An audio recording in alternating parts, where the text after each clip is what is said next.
कहानी की शुरुआत एक नौजवान आदमी से होती है जो ड्यूटी के दौरान काम करने की बजाय आराम से समय काट रहा था। लेकिन तभी उसके सिस्टम पर एक अजीब और रहस्यमयी सिग्नल आया। यह देखकर उसने तुरंत अपने बॉस को फोन लगाया। शुरुआत में बॉस काफी गुस्से में था, लेकिन जैसे ही उसने वह सिग्नल सुना तभी उसकी सारी नींद उड़ गई, क्योंकि वह कोई आम सिग्नल नहीं था बल्कि स्पेस से आ रहा एक एलियन सिग्नल था। पहली नजर में ऐसा लगा जैसे इंसानों ने आखिरकार एलियंस का पता लगा लिया है। लेकिन जब सिग्नल की दूरी मापी गई तब सभी के होश उड़ गए, क्योंकि वह करीब 3,70,000 किलोमीटर दूर चांद के आसपास से आ रहा था। शुरुआत में किसी को इस पर विश्वास नहीं हुआ, लेकिन जल्द ही साफ हो गया कि एलियंस वाकई धरती की तरफ बढ़ रहे हैं। हालात इतने गंभीर थे कि टीम के लोग नाश्ता छोड़कर तुरंत रक्षा मंत्रालय को खबर देने पहुंच गए। लेकिन वहां जो जानकारी मिली उसने सबको और ज्यादा डरा दिया। जांच में पता चला कि उस एलियन स्पेसशिप की चौड़ाई 500 किलोमीटर से भी ज्यादा थी। इतना विशाल यान मानव इतिहास में पहले कभी नहीं देखा गया था। जल्द ही यह जानकारी सबसे ऊपरी अधिकारियों तक पहुंचा दी गई। जब तक राष्ट्रपति को इसकी जानकारी मिली तब तक वह विशाल यान अलग अलग हिस्सों में बंटना शुरू हो चुका था। उसके अंदर से कई छोटे छोटे यान बाहर निकल रहे थे, लेकिन कोई नहीं जानता था कि उनका असली मकसद क्या है। बस इतना पता था कि वे अगले 25 मिनट में पृथ्वी के वायुमंडल में पहुंचने वाले थे। राष्ट्रपति ने भी पहले कभी ऐसी स्थिति का सामना नहीं किया था, इसीलिए उन्होंने तुरंत प्रेस कॉन्फ्रेंस बुलाने का फैसला किया। लेकिन तब तक दुनिया के अलग अलग हिस्सों में मौसम बदलने लगा था। जहाँ जहाँ ये उड़न तश्तरियां पहुंची वहाँ वहाँ पूरा आसमान पीला पड़ने लगा। कुछ ही देर में दुनिया भर के न्यूज चैनल इस घटना की लाइव कवरेज करने लगे, क्योंकि इंसानी इतिहास में ऐसा नजारा पहले कभी नहीं देखा गया था। उधर सेना किसी भी तरह एलियंस के असली इरादों का पता लगाना चाहती थी, इसीलिए उन्होंने बातचीत के लिए एक शांति विमान उनकी तरफ भेजा। शुरुआत में सब कुछ नॉर्मल लग रहा था, लेकिन जैसे ही विमान उनके करीब पहुंचा तभी अचानक तेज आग की लपटों ने उसे अपनी चपेट में ले लिया और विमान पल भर में जलकर राख हो गया। जब यह खबर आग की तरह पूरी दुनिया में फैल गई तब लोगों को शांत करने के लिए अधिकारियों को सामने आना पड़ा। उन्होंने वही बेकार की बातें दोहराई, शांत रहें, घबराएं नहीं और बेवजह बाहर न निकलें। लेकिन हालात अब कंट्रोल से बाहर थे, क्योंकि वे रहस्यमयी उड़न तश्तरियां घनी आबादी वाले इलाकों जैसे न्यूयॉर्क के सिटी सेंटर की तरफ बढ़ रही थीं। सबसे डरावनी बात यह थी कि हर स्पेसशिप के ठीक नीचे कई बड़े बड़े शहर मौजूद थे। हालांकि कोई नहीं जानता था कि एलियंस आखिर करना क्या चाहते हैं, लेकिन डेविड नाम के एक टीवी इंजीनियर ने पहले ही उनके असली इरादे का अंदाजा लगा लिया था। जब एलियन यान पहली बार दिखाई दिए थे तभी उसने टीवी सिग्नल में कुछ छिपे हुए पैटर्न नोटिस कर लिए थे। उसे पता चल गया था कि बार बार आने वाले ये सिग्नल धीरे धीरे कम होते जा रहे थे, जिसका मतलब था कि यह कोई नॉर्मल सिग्नल नहीं बल्कि एक काउंटडाउन सिग्नल थे। डेविड ने अंदाजा लगाया कि एलियंस किसी बड़े ऑपरेशन की तैयारी कर रहे हैं। उसके हिसाब से इस काउंटडाउन के खत्म होने में सिर्फ 6 घंटे बचे थे। उसके बाद कुछ ऐसा होने वाला था जो पूरी दुनिया को हिलाकर रख देगा। हालांकि डेविड ने सही बात पकड़ ली थी, लेकिन उसकी बात पर किसी को यकीन नहीं हो रहा था। उसे समझ आ गया कि अब उसे किसी बड़े अधिकारी तक यह जानकारी पहुंचानी होगी। किस्मत से उसकी एक्स वाइफ कोनी व्हाइट हाउस में काम करती थी, इसलिए डेविड ने तुरंत उसे कॉल किया। लेकिन जैसे ही उसने बात शुरू की तब कॉनी को लगा कि वह एक बार फिर कोई बेकार थ्योरी लेकर आया है, इसलिए उसने उसकी पूरी बात सुने बिना ही फोन काट दिया। ये देखकर डेविड गुस्से से भड़क उठा, लेकिन उसके पास समय बर्बाद करने का वक्त नहीं था, इसलिए वह तुरंत अपने पिता को साथ लेकर व्हाइट हाउस की तरफ निकल पड़ा। उसके पिता की पहचान की वजह से उन्हें अंदर आने की परमिशन मिल गई। इसके बाद कॉनी ने डेविड के लिए राष्ट्रपति से मिलने का इंतजाम भी कर दिया। उसे सिर्फ 2 मिनट का समय मिला था, लेकिन उन्हीं 2 मिनटों में डेविड ने पूरी बात समझा दी। उसके मुताबिक एलियन इंसानों के कम्युनिकेशन सैटेलाइट का इस्तेमाल करके अपने सभी छोटे यूएफओ को लगातार कमांड भेज रहे थे। वह लंबे समय से उन्हीं एलियन सिग्नलों का डेटा एनालाइज कर रहा था, और जो नतीजा उसके सामने आया उसने उसके होश उड़ा दिए। उसे पूरा भरोसा था कि अगले 28 मिनट में एलियंस कोई बड़ा कदम उठाने वाले हैं। दूसरी ओर सेना की कम्युनिकेशन टीम हेलीकॉप्टरों के साथ स्पेसशिप के पास पहुंच चुकी थी। उन्होंने एक विशाल लाइट जलाकर उनसे संपर्क करने की कोशिश की। तभी अचानक उस विशाल स्पेसशिप का एक हिस्सा धीरे धीरे खुलने लगा। कमांड रूम में बैठे सभी लोगों को लगा कि शायद एलियंस उनसे बातचीत करना चाहते हैं, लेकिन अगले ही पल स्पेसशिप से एक भयानक लेजर बीम निकली और दोनों हेलीकॉप्टरों को पल भर में हवा में ही उड़ा दिया।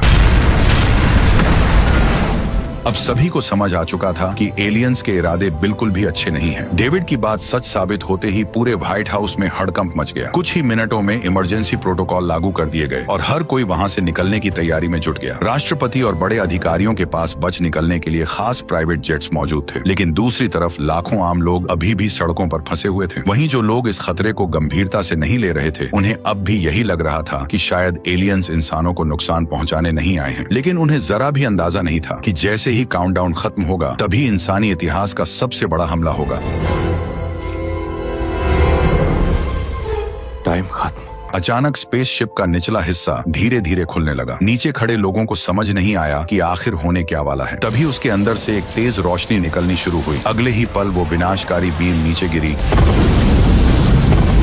और एक ही झटके में पूरी बिल्डिंग को तबाह कर दिया। चारों तरफ भगदड़ मच गई। हर कोई अपनी जान बचाने के लिए भागने लगा, लेकिन इस तबाही ने किसी को संभलने का मौका तक नहीं दिया। देखते ही देखते एक के बाद एक बड़े शहरों के ऊपर बीम गिरने लगी और विशाल इमारतें पल भर में विस्फोट के साथ ढहती चली गईं। जो लोग भागने की कोशिश कर रहे थे वे हेलीकॉप्टरों समेत धमाकों की चपेट में आ गए। कुछ ही मिनटों में पूरा शहर आग के समंदर में बदल गया। उस हमले की ताकत किसी परमाणु विस्फोट से भी कई गुना ज्यादा थी। सुबह होते होते पूरा शहर तबाह हो चुका था। चारों तरफ सिर्फ मलबा था और इंसानों का कोई नामो निशान नहीं बचा था। अब यह साफ हो चुका था कि एलियंस शांति की बात करने नहीं आए थे। इसीलिए राष्ट्रपति ने बिना देर किए जवाबी हमले का आदेश दे दिया। कुछ ही देर में सैकड़ों अमेरिकी लड़ाकू विमान आसमान में पहुंच गए। पायलटों ने बिना वक्त गवाए स्पेसशिप्स पर मिसाइल लॉक कर ली और कमांडर का ऑर्डर मिलते ही उन्हें एक एक करके दाग दिया। कंट्रोल रूम में बैठे सभी लोग सांसें रोककर स्क्रीन पर नजरें जमाए हुए थे। उन्हें पूरा यकीन था कि यह हमला एलियंस को बता देगा कि इंसान इतनी आसानी से हार मानने वाले नहीं हैं। लेकिन जैसे ही मिसाइलें स्पेसशिप से टकराने वाली थीं, तभी अचानक उसके चारों ओर एक रहस्यमयी कवच एक्टिवेट हो गया और सभी मिसाइलें उससे टकराकर पूरी तरह बेअसर हो गईं। यह देखकर सभी लोगों के पैरों तले जमीन खिसक गई। उन्हें जरा भी अंदाजा नहीं था कि स्पेसशिप के चारों तरफ एक इनविजिबल शील्ड लगी हुई है, जो इतनी मजबूत थी कि इंसानों की सबसे एडवांस मिसाइलें भी उसका कुछ नहीं बिगाड़ सकी। हालात बिगड़ते देख कमांडर ने तुरंत सभी पायलटों को ऑर्डर दिया कि वे अपने विमान ऊपर ले जाएं ताकि किसी तरह की अनहोनी से बचा जा सके। लेकिन ठीक उसी पल विशाल स्पेसशिप के अंदर से हजारों छोटे यूएफओ बाहर निकल आए। उन्होंने इतनी तेज रफ्तार से हमला किया कि कई लड़ाकू विमान उनसे टकराते ही हवा में ही तबाह हो गए। जब अमेरिकी पायलटों ने उन छोटे यूएफओ पर हमला करने की कोशिश की, तब उन्हें पता चला कि उनके चारों तरफ भी वही पावरफुल शील्ड लगी हुई है, जिसे इंसानों का कोई भी हथियार भेद नहीं पा रहा था। नतीजा यह हुआ कि लड़ाई पूरी तरह एक तरफा हो गई और देखते ही देखते कई लड़ाकू विमान एक झटके में तबाह हो गए। हालांकि पीछे हटने का आदेश मिल चुका था, लेकिन सुरक्षित निकल पाना अब भी बेहद मुश्किल था, क्योंकि एलियन यूएफओ लगातार उन पर हमला कर रहे थे। ऐसे में जब विल और उसका साथी किसी तरह उन्हें चकमा देकर निकलने की कोशिश करने लगे, तभी दो एलियन यान उनके पीछे लग गए। हालांकि विल और उसका साथी विमान उड़ाने में धुरंधर थे, लेकिन एलियन यूएफओ से बचना उनके लिए भी मुश्किल साबित हो रहा था। लॉकिंग सिस्टम से बचने के लिए उन्हें जेट्स को जमीन के बेहद करीब उड़ाना पड़ा, लेकिन लगातार जोखिम भरे मोड़ों और तेज उड़ान के कारण विल का साथी दबाव झेल नहीं पाया और आखिरकार वो भी एलियंस का शिकार बन गया।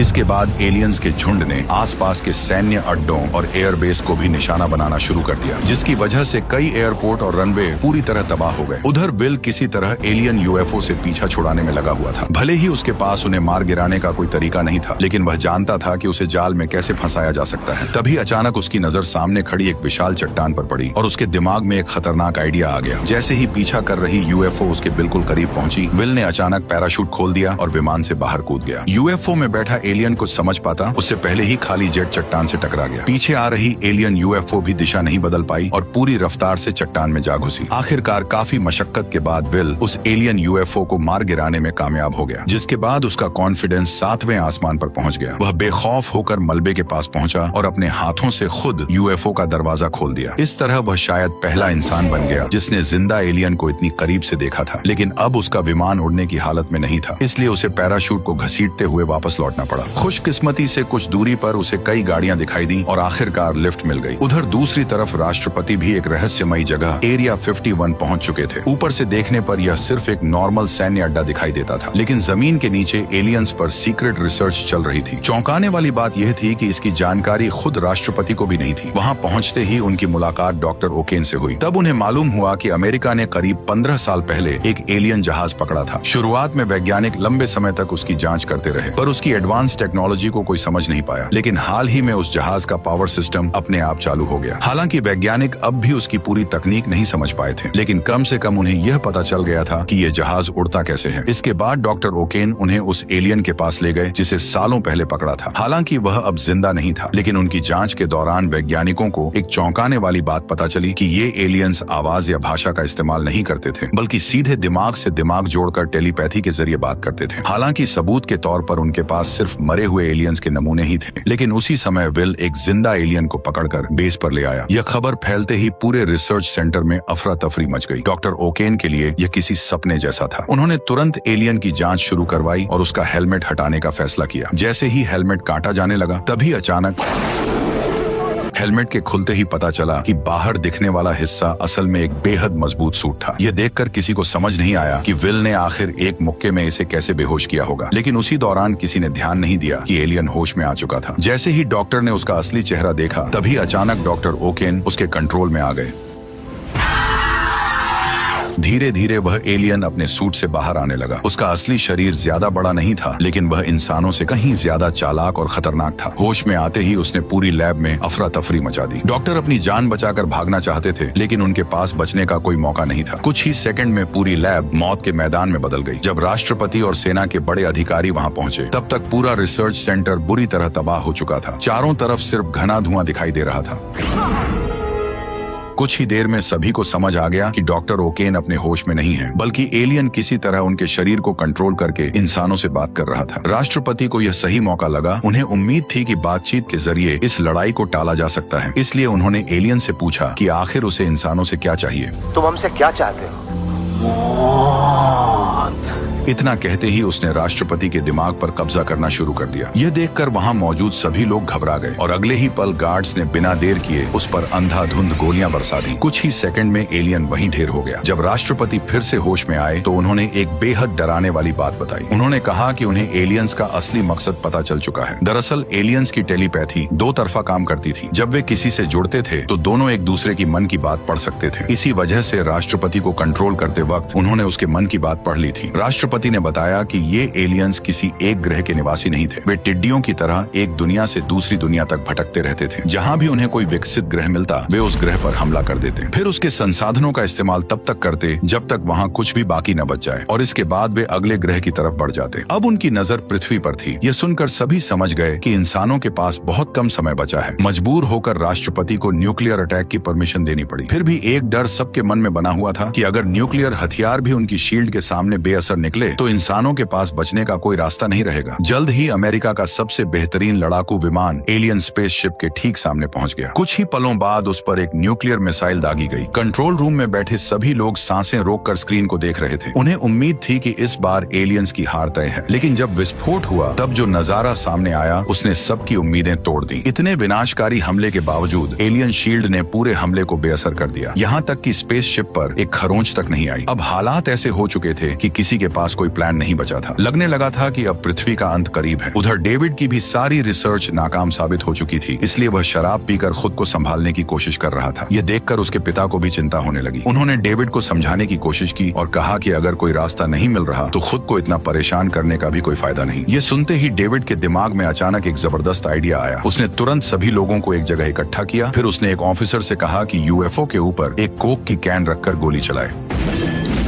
जैसा कि सभी को उम्मीद थी, गोली चलते ही यूएफओ की शील्ड ने उसे बेअसर कर दिया। यह देखकर किसी को हैरानी नहीं हुई, लेकिन अभी भी किसी को डेविड का असली प्लान समझ नहीं आया था। तभी डेविड कंप्यूटर पर कुछ टाइप किया और ऑफिसर से दोबारा गोली चलाने को कहा। इस बार गोली कैन से टकराते ही हवा में उछल पड़ी। यह देखकर वहां मौजूद सभी लोग हैरान रह गए। उन्हें समझ नहीं आया कि आखिर ये सब हुआ कैसे। तभी डेविड ने बताया कि भले ही एलियंस की टेक्नोलॉजी इंसानों से हजारों साल आगे हो, लेकिन उनका पूरा सिस्टम एक डिजिटल नेटवर्क की तरह काम करता है, और जैसे किसी कंप्यूटर नेटवर्क में वायरस घुसते ही पूरा सिस्टम गड़बड़ाने लगता है, वैसे ही उसने इस यूएफओ के सिस्टम में भी एक वायरस अपलोड कर दिया था। इसी वजह से उसकी शील्ड अपने आप डीएक्टिवेट हो गई। डेविड असल में यह साबित करना चाहता था कि एलियंस का सिस्टम भी हैक किया जा सकता है। इसके बाद उसने अपना असली प्लान बताया। वह इसी वायरस को एलियन मदरशिप के मेन सिस्टम में अपलोड करना चाहता है, क्योंकि एक बार वायरस वहां पहुंच गया तो नेटवर्क से जुड़े सभी यूएफओ और स्पेसशिप्स में वह अपने आप फैल जाएगा, और जैसे ही उनकी सारी डिफेंस शील्ड्स एक साथ बंद होंगी तभी इंसानों को उन पर हमला करने का मौका मिल जाएगा। लेकिन अब सबसे बड़ा सवाल यह था कि आखिर एलियन मदरशिप के अंदर घुसने का जोखिम कौन उठाएगा। तभी विल आगे आया और बोला कि वो यह मिशन करने के लिए तैयार है, लेकिन जिस एलियन स्पेसशिप का इस्तेमाल इस मिशन के लिए किया जाना था वह करीब 15 साल पहले क्रैश हुई थी, और किसी को नहीं पता था कि वह अभी भी उड़ने की हालत में है या नहीं। पता लगाने के लिए डेविड ने स्पेसशिप के क्लैंप्स हटाने को कहा। जैसे ही आखिरी क्लैंप हटा, तभी अचानक पूरा स्पेसशिप अपने आप हवा में तैरने लगा। ये देखकर साफ था कि स्पेसशिप एकदम ठीक थी। बिना देर किए राष्ट्रपति ने एक ग्लोबल काउंटर अटैक प्लान तैयार किया। उन्होंने रशिया, चाइना, इंडिया समेत कई देशों की एयरफोर्स को तुरंत अलर्ट भेज दिया ताकि सभी मिलकर एक साथ हमला कर सके। इसी बीच एक किसान भी वहां पहुंच गया। वह कोई पायलट नहीं था, लेकिन वो फिर भी इस लड़ाई शामिल होना चाहता था क्योंकि सालों पहले एलियंस ने उसको किडनैप किया था और अब वह उनसे अपना पुराना हिसाब चुकता करना चाहता था। उधर राष्ट्रपति हमले से ठीक पहले अपना सबसे जोशीला भाषण देने वाले थे और सबसे खास बात यह थी कि उसी दिन इंडिपेंडेंस डे भी था। उन्होंने दुनिया भर के लोगों को संबोधित करते हुए कहा कि आज पूरी मानवता एक ही मोर्चे पर खड़ी है। यह लड़ाई किसी एक देश, एक झंडे या एक जगह की नहीं है। इस बार खतरा पूरी पृथ्वी पर मंडरा रहा है। उन्होंने लोगों से अपील की कि वे सभी अपने पुरानी रंजिशें भूल जाएं और एकजुट होकर दुश्मन का सामना करें। उस जोशीले भाषण ने सैनिकों में नया जोश भर दिया और सभी आखिरी मुकाबले के लिए तैयार हो गए। उधर विल और डेविड पहली बार एलियन शिप के कॉकपिट में बैठे थे, लेकिन उड़ान भरने से ठीक पहले दोनों से एक छोटी सी गड़बड़ हो गई।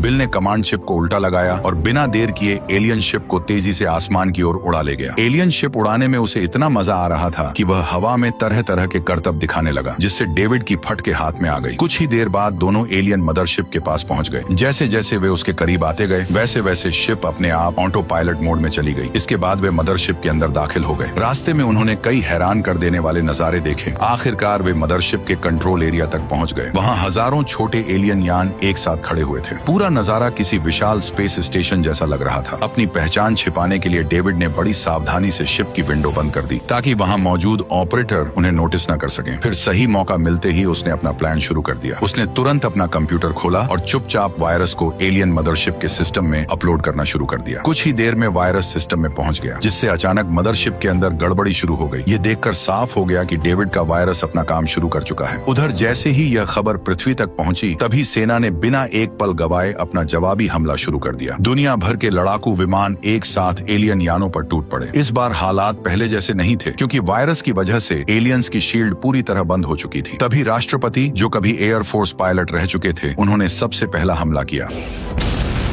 कुछ ही देर में दर्जनों लड़ाकू विमानों ने एक साथ मिसाइलों की बारिश शुरू कर दी, जिससे एलियन स्पेसशिप्स को भारी नुकसान पहुंचने लगा। हालात बिगड़ते देख हजारों यूएफओ भी लड़ाई में कूद पड़े, लेकिन इस बार मुकाबला बराबरी का था। शील्ड गायब होने की वजह से एक के बाद एक कई एलियन शिप्स हवा में ही धमाकों के साथ तबाह होने लगे। फिर भी एलियंस की संख्या बेहद ज्यादा थी। कुछ ही देर में उन्होंने अलग अलग शहरों पर अंधाधुंध हमला शुरू कर दिया, लेकिन इंसानों के पास धीरे धीरे मिसाइलें और गोला बारूद खत्म होने लगे, जबकि जायंट शिप को अब तक ज्यादा नुकसान नहीं पहुंचा था। ऐसे में हालात एक बार फिर इंसानों के खिलाफ जाते दिखाई देने लगे। तभी रसेल नाम का वही किसान आदमी आगे आया जो हमेशा दावा करता था कि सालों पहले एलियंस उसे किडनैप करके ले गए थे। उसने फैसला किया कि वो स्पेसशिप के पावर सोर्स को उड़ा देगा, लेकिन किस्मत ने यहाँ भी उसका साथ नहीं दिया, क्योंकि ठीक उसी समय उसके विमान का लॉन्च सिस्टम खराब हो गया और मिसाइल वहीं फंस के रह गई। लेकिन रसेल ने हार नहीं मानी। वह पहले ही अपने सर पर कफन बांध के आया था। उसने अपने परिवार, पृथ्वी और बदला लेने के लिए बिना हिचकिचाए विमान लेकर स्पेसशिप